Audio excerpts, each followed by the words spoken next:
John Rasmus here. I've been thoroughly investigating ghosts the past couple weeks. Here's a camera shoe I built. It's pretty extensive and pretty elaborate. And it doesn't even have the camera I'm holding in my hand in the middle yet, which is where it will go. But it has some really high quality we're talking night vision, freaking spotlights. I have been able to use one of them on an investigation. I held it with my hand as I was holding this camera, and it has an adapter, and at the end of the adapter you put a just a 9-volt battery on there. And I guess I can give you an example of what it looks like. If I can grab this 9-volt battery out of my pocket and just see if I can hook it on up. Not an easy process. It's going to take some skill, but let me see if I can accomplish this impossible task. Just for a few seconds, show you one of these lights in action. Okay.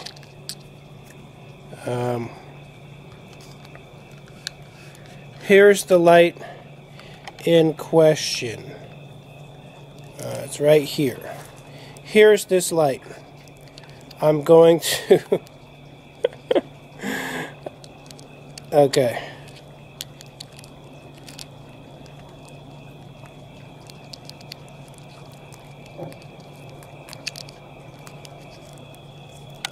Do you see that spotlight? That is blinding, and that is only one of them.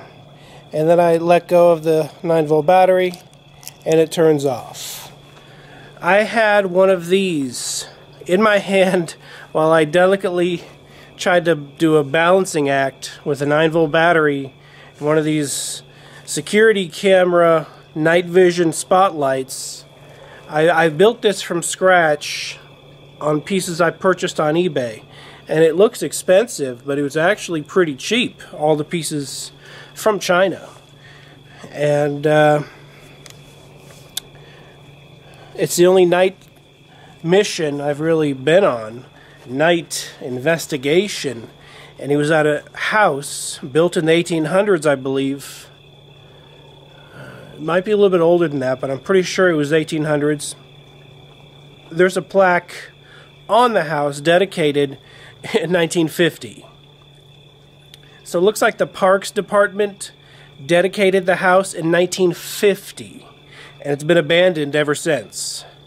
So this place is a gold mine for potential ghosts. It's a pirate house, a legitimate, authentic pirate house. I'm not going to show you the footage. I'm not going to show you the video right now because I have so many investigations. I have to show you this series of different investigations. Just like a TV show, you're going to have to wait. Perhaps the season finale will be the pirate house. But what I encountered at this pirate house was so remarkably phenomenal, and it blew me away thinking about it. At the time, I was kind of perhaps in a bad mood. I drove 2 hours out of my way. I was driving home. But I drove 2 hours out of my way to go back to this pirate house, which happens to be in my hometown I grew up in. I'm home of the pirates. I'm an alumni pirate, and I mentioned this during the investigation. Perhaps that sense of I'm from here, I'm a local, I grew up here, I went to the local high school. Pirates was our mascot. And this pirate house is the reason the pirate mascot is even part of the area. So most locals don't know this. This pirate house is off the beaten path.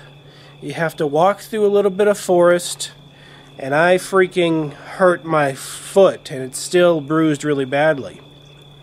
It's easy to find the place in the daytime. I've been there 3 times in the daytime, but I'd never been there at night, in pitch blackness. I tried to get there by 3 a.m., but I think I parked at 3:50 a.m. By the time I got to the pirate house, it was probably 4:05 a.m., somewhere around there. And I looked around, walked around, I read the plaque, I said the name of the pirate. I'm trying to keep this location a little bit secret because I'm going to go back. The evidence is so good. Maybe it was a one-time thing. Maybe it was a one-off thing. I don't know until I go back and test it out. As I said, I've been there 3 times in the daytime and now 1 time in the middle of the night. Or actually, late night, early morning. So about 4:05 a.m. to about 5:15 a.m., the sun was coming up. I was there over an hour, approximately an hour, just walking around, trying to get evidence of ghosts. I suspected, because this place has been abandoned for so many years, even before they dedicated it in 1950, it's been abandoned since like the mid-1800s. This place is a gold mine. I'm the first person to ever investigate it. It's a pirate house of an authentic pirate who was pardoned by the Catholic Church, probably because he joined the Catholic Church, married into the Catholic Church, and he helped build some of the Catholic missions. He was an expert builder, and his skills outweighed his piracy, but he escaped an evil pirate, according to legend. Even in the video, I don't tell you where it's at because you have to cross someone's private property. You have to cross dangerous woods. I almost sprained my foot. I tripped and I fell on some concrete in the woods. It looks to me like some construction people might have dumped some leftover concrete, and it hardened, and I wasn't used to it being there. You'll see that occasionally in some places. Construction workers, instead of going to the dump, they'll dump their leftover construction stuff in the middle of the forest, and it's very disrespectful to the environment. Anyway,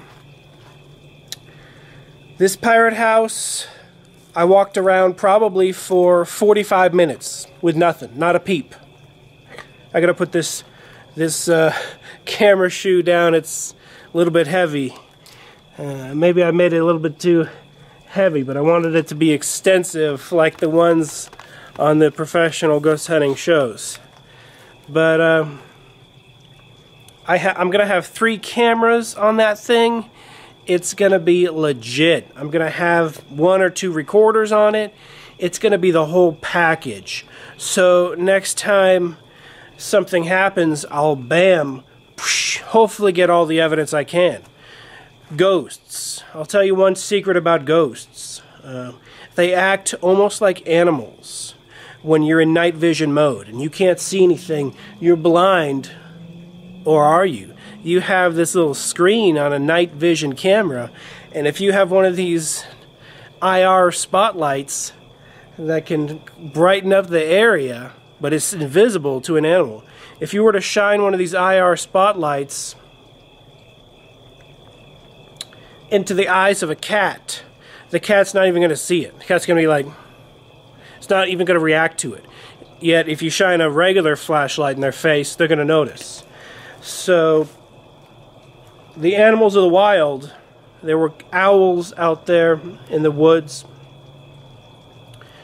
and immediately at the pirate house, I don't want to give too much away, but I basically knelt down and I took off my hat, which had this camera. It had, you saw in my previous videos, it had this camera on my hat. I have the GoPro attachment with that camera. And I had to turn it on. I didn't walk into the woods for 10-15 minutes with it on because I didn't want the batteries to be dead by the time I get to the pirate house. So I was saving the energy, and I charged this thing fully to 100% on my computer. USB is how you charge it. It's the only way to charge it. So I drove a great distance, and during that driving, apparently the thing can't keep a charge. I need to buy a second battery for the thing. And unlike a GoPro, it does have a detachable battery. It's a knockoff GoPro is what it is. And it does not keep a battery charge. Now, I could use the excuse maybe a ghost drained the battery, but I'm not going to jump to that conclusion. I think I drove for many hours, and the thing just can't keep a charge. I need to buy a second, maybe a third battery, fully charged. I need to buy one of those car batteries with a USB port and a regular plug so I can make sure all my equipment is 100% charged when I get to the site. Some of these things don't keep a charge. But about 45 minutes in to the investigation, we're talking, it would have been 4:50 a.m., almost 5 a.m. We're talking like the peak of ghostly activities cutoff. Ghost activity, some to a certain extent, has a cutoff limit. When I lived in a poltergeist haunted room, 11 to 3 a.m. would have been the most active hours. But I would have noticed it even at 5 a.m. But about 5 a.m. sharp, it almost cuts off and kind of fades off into its other dimension and leaves you alone for a little bit. But as early as 5 p.m., I noticed it starting up on days where I wasn't working. But when I got home at 5:36, it was there, ready to showcase its abilities. So I'm very familiar with poltergeist activity. I experienced it for 6 months straight, 5.5 months straight. But if you include after, it's more than 5.5 months straight. I have a lot of poltergeist first-hand, not a movie, the real deal experience. So I know a poltergeist from an animal. And at this pirate house, I'm on the ground, and the area is covered in like wheat grass, kind of like dead wheat grass. And it's about, it ranges from a couple inches tall to half a foot tall. Maybe some areas are a full foot tall of wheat grass. And it's just wild. It appears to just be wild. It's not planted or anything. And I take off my hat and I'm pushing the button. I'm pushing the on button on my camera. I'm pushing it, I'm pushing it, I'm pushing it. And it doesn't come on. It never comes on. I could show you how hard it is to turn it on. Just to reenact it real quick. This is the camera. I kept pushing this button. Let's see if it can turn on. Here's the button. And it's in a case. It's in a waterproof case. I kept pushing it. You have to hold it for a while, and then you gotta let go, and there it is. It's on. Welcome. And then you push the same button. Goodbye, and it turns off because I charged it recently. I charged it, probably like 12 hours ago, and it has kept its charge. But my driving lasted longer than 12 hours. My destination was like 17 hours away. And on the way back, I decided to go 2 hours out of my way to stop at the pirate house. Because I knew there's a good chance no one had ever investigated this pirate house. I'm on the ground. I have my GoPro attachment on my hat for this knockoff GoPro. I tried to push it on my hat, but I took it off. I'm pushing it, pushing it, pushing it. Nothing happens. It never turns on. I'm really pushing it, and I'm like working in the field, maybe from the perspective of this poltergeist ghost spirit. Maybe it reacts to the fact that I'm in the fields working, I don't know. But I could tell you this much. Walking around, it never showcased its abilities. Walking around the premises, it never revealed itself. Only when I got on my knees and was totally still in the pitch blackness from its perspective, except I did have this. I did have this night vision. And I hear a rustling in the grass. I hear a rustling. It sounded like footprints. I've listened to it about 10, 15 times at this point. I've played it back since then. And it sounds like footprints in grass. It's a pretty subtle sound. But these footprints are pretty close. We're talking 5 to 10 feet away at most. And when I'm noticing it, I'm staring right at it. Perhaps it thinks I can't see because I'm in pitch blackness at 4:50 a.m. It happened to be dark in that particular area. I guess other parts of the world, 4:50 a.m. might be a little bit bright, but it was pitch black, no moon, totally dark. On the way walking back, like at 5:15 a.m., I did notice some slight brightness in the sky. But when this event took place, probably around 4:50 a.m., could have been earlier, could have been 4:30 a.m., could have been 4:35, 4:50. It's really hard to say. I didn't bring my cell phone, and I don't bring my cell phone on investigations, and I don't have a watch. I don't bring my cell phone investigations, and I've stopped bringing my cell phone investigations ever since I noticed electromagnetic field detectors go off falsely when someone texts you, or when you open it up, it accesses the internet, and Wi-Fi features, all this crazy stuff is going on. You're getting satellite information from Verizon or whatever. It goes bonkers with EMF detectors, and I did bring my millimeter to the pirate house, and I did get a couple spikes here and there. You're gonna see it. I wish this channel got more views than it got. You know, back in the day, I could get 10K views on a video without even trying, just sitting there talking about, I guess, a popular subject at the time, even though I didn't think it was too popular. But now I see the comparison between ghost hunting and other subjects, and I'm not going to apologize about that. I'm about the truth, focusing on the truth. You're not going to see any garbage. You're not going to see any incorrect information. What happened, happened. I was on my knees, took off my hat, I kept pushing the button, pushing the button, pushing the button. I hear footprints. I hear footsteps in the grass. A pretty subtle sound. I turn and I put the camera exactly on the spot. And I've looked and looked and looked at the footage. I can't see grass even moving a little bit. There was zero wind, and there were zero animals in this area. Zero wind, zero animals. I went over to the spot. I stepped on the entire area where I heard these grass footprints. Just in case there's an animal, yes, I would have crushed that animal to death if there was an animal there, because I wanted to be dead sure that it's an authentic spirit and not some tiny animal rifling through the grass. It was not a tiny animal. It was not a snake. It was not anything. But if it was something, it sounded like footprints of a pretty big animal. We're talking maybe a tiny chihuahua running in circles would have been the smallest type of animal to create such a sound.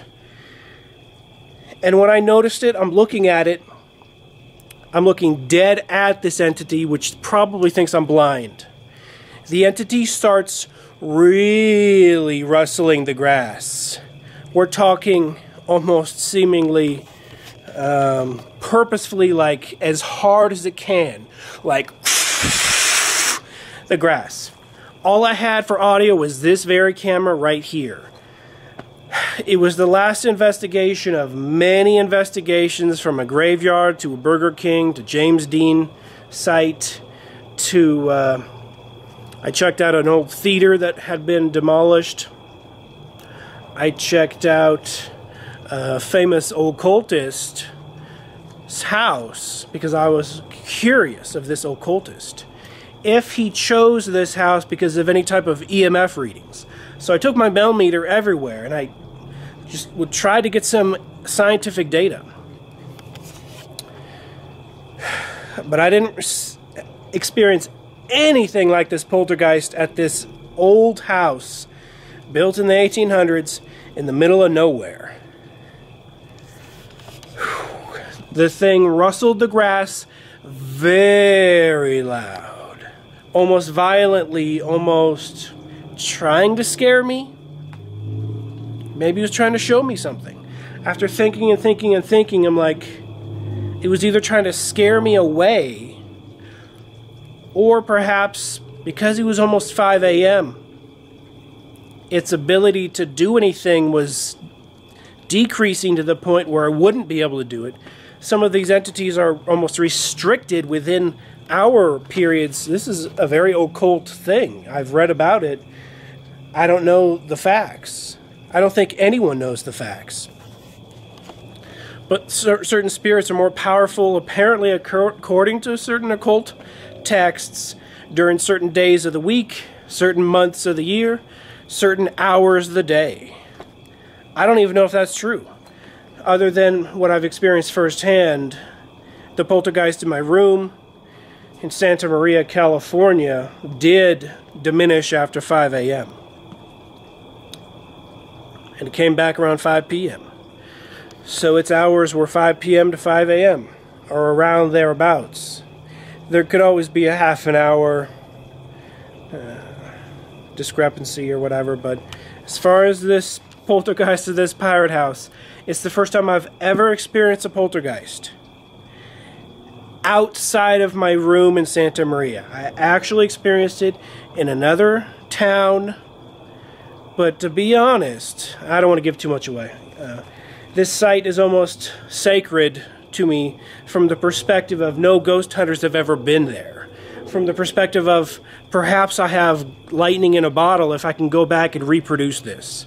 That's why I've spent so much time building this camera contraption with where I can hold it and really get the good evidence.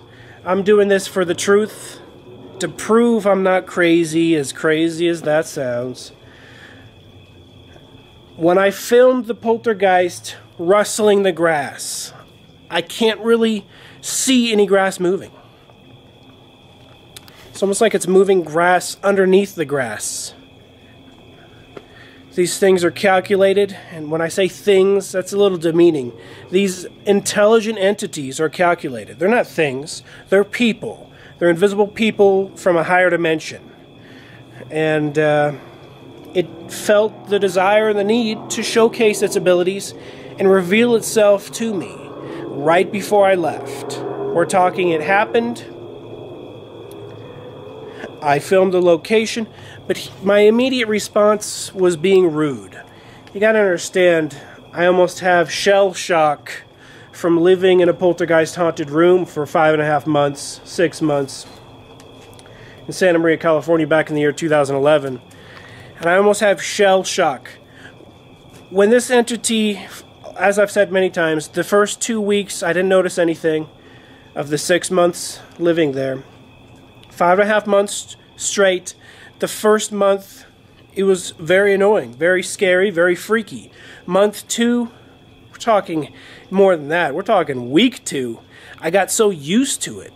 Month 2, I was extremely over the fact that it existed, into the realm of saying, I'm trying to watch a movie here. I'm trying to eat my burrito. That's fantastic. You can knock over some crap. I really don't care. Doesn't scare me. And I became really arrogant and rude and crude to something extremely supernatural and paranormal. Became really normal and boring to me. I understand if a visitor came over and saw that, they'd freak the freak out and run the freak out. But to me, it was boring and ordinary.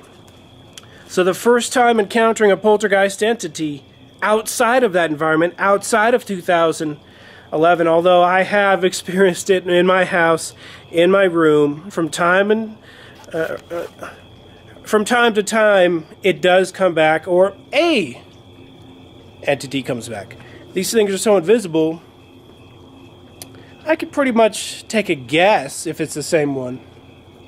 But because they're invisible, you almost have to judge by attitudes. Almost by what objects they knock over, how they knock them over.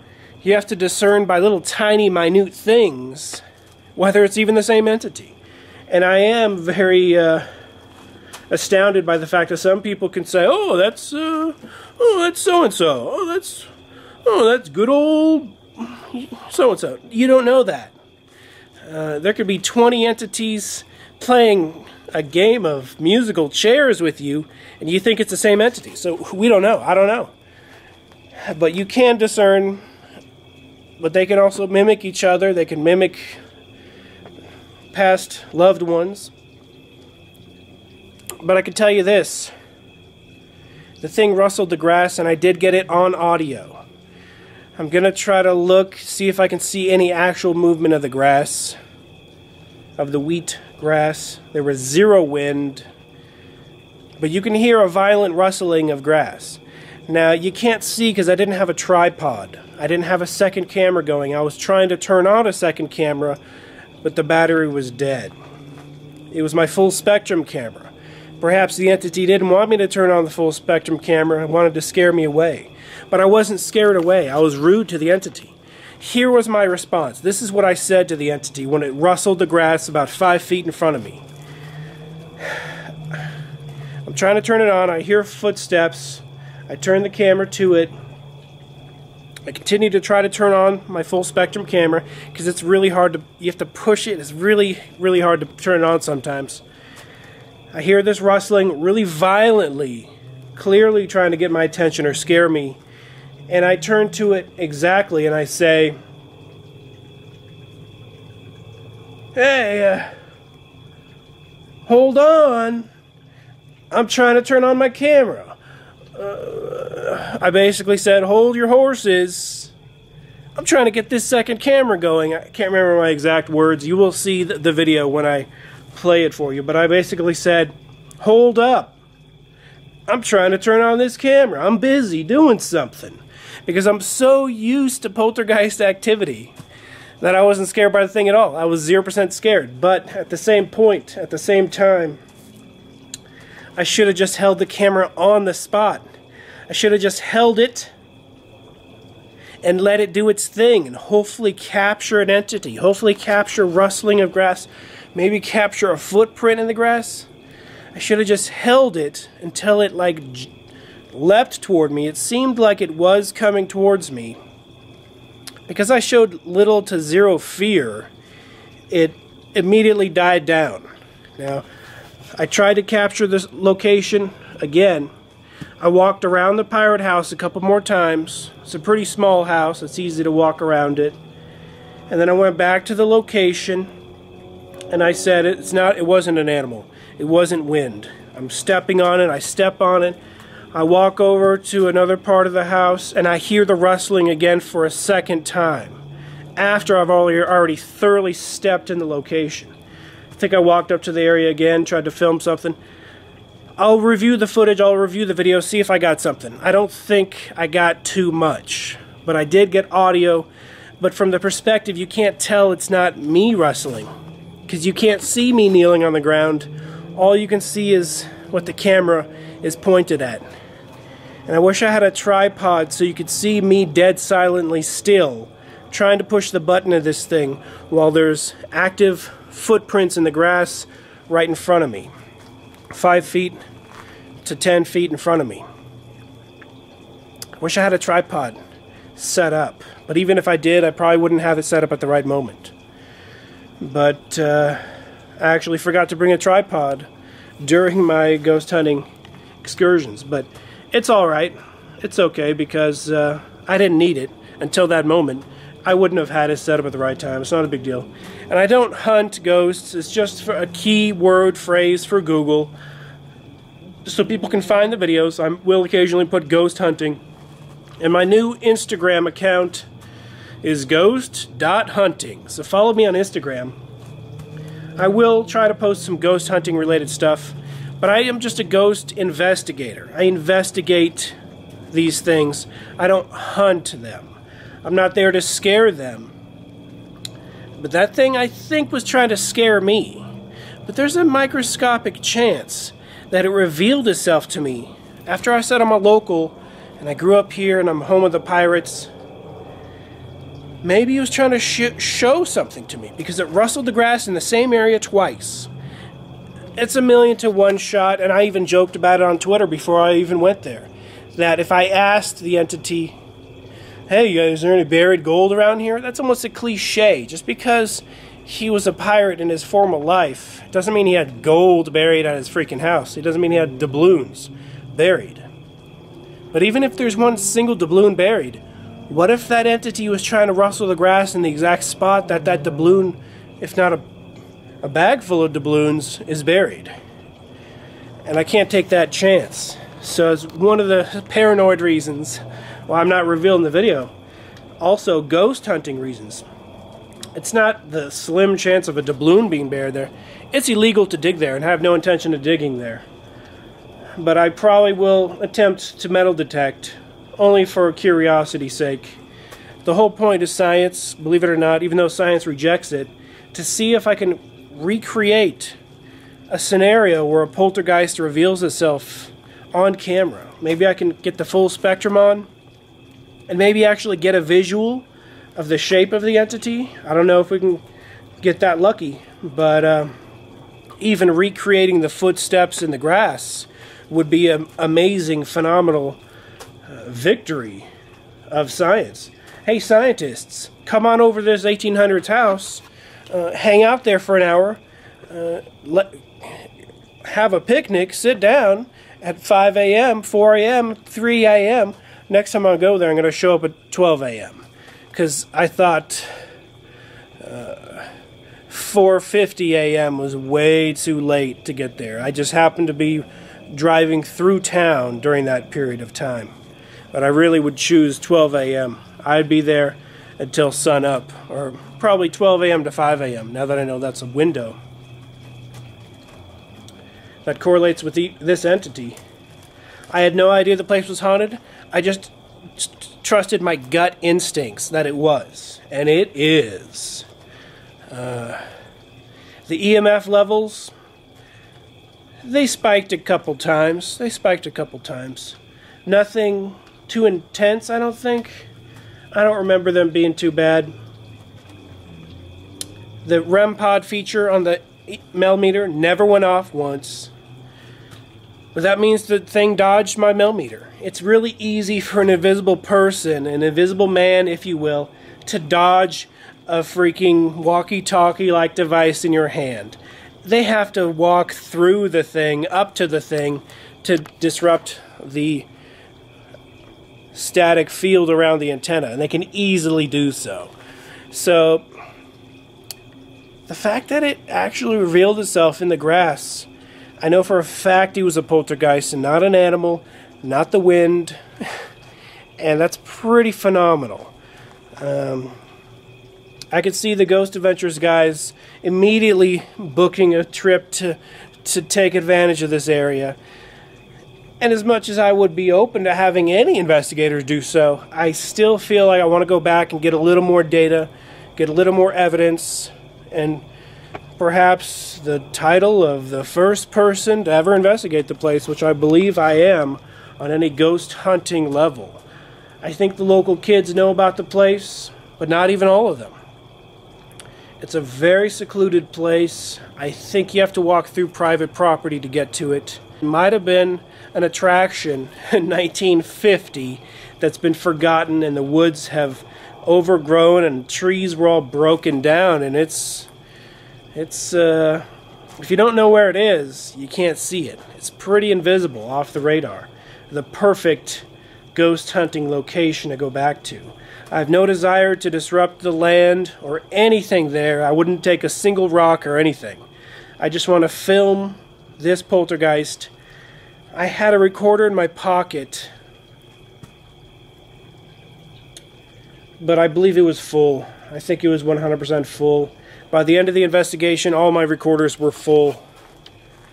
It really ticks me off I didn't get better audio. The only audio I have is from this camera, but stay tuned. More investigations coming soon. I know this is a long-winded explanation. It's the first time I've ever talked about it outside of Twitter. My tweets might sound insane, but concerning any ghost investigations, I'm going to be dead serious. I went to many places, and many had regular EMF levels and no evidence of ghosts whatsoever. But ghosts can hide very easily. The trick isn't to guess whether there are ghosts around.